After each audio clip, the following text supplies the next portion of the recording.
कहते हैं कि सबसे बेहतरीन कवि, ठीक है, युवा दृष्टि से देखा जाए तो ये कवि इस तथ्य पर कविता लिखते हैं कि जब ये कवि ट्रेन में यात्रा कर रहे थे तो एक माँ अपने छोटी बच्ची को गोद में ली थी, और उस तथ्य पर लिखते हैं कि जब माँ डॉक्टर के पास गई तो डॉक्टर ने क्या किया कि जवाब दे दिया, अब आपका लड़का बच नहीं सकता है, आप लेके जा सकते हैं। तो उस तथ्य पर ये बैठकर उसके बारे में, उस माँ के बारे में लिखते हैं, ठीक है। क्या लिखते हैं आप लोग सुनिएगा, बहुत ध्यान से सुनिएगा कि ये पोयम क्या लिखते हैं, ठीक है।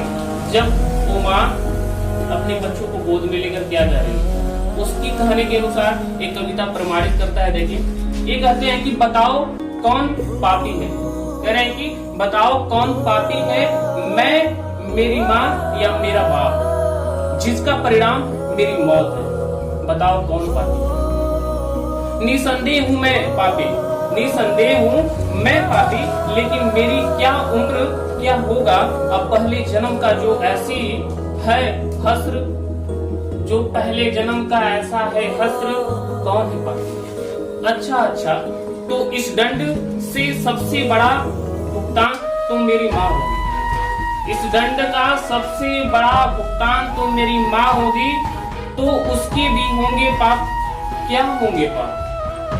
आगे यही पाप कि फटे पुराने कपड़े, दो रोटी का मारा मारी, फटे पुराने कपड़े और 2 रोटी का मारा मारी, छोटी उम्र में शादी, चौका चूल्हा और जिम्मेदारी, यही है सब पाप का कर्म। क्या नहीं, कुछ बातें नहीं समझोगे, यही है कुछ बातें जो आप नहीं समझोगे।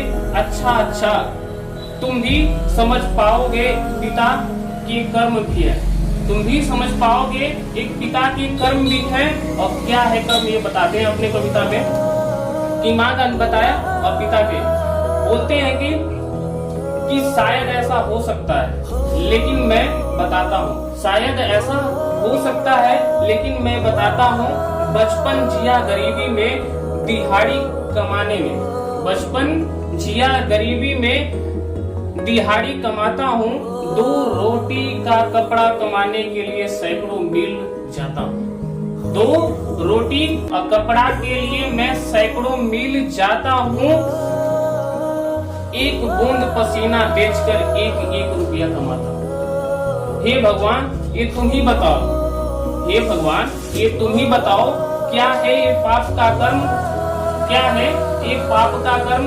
देव असल बात तो ये है ना हम, असल बात तो ये है ना हम पाप कमाते हैं ना पापी खाते हैं, इस दुख की चक्की में कैसे हम पिस जाते हैं।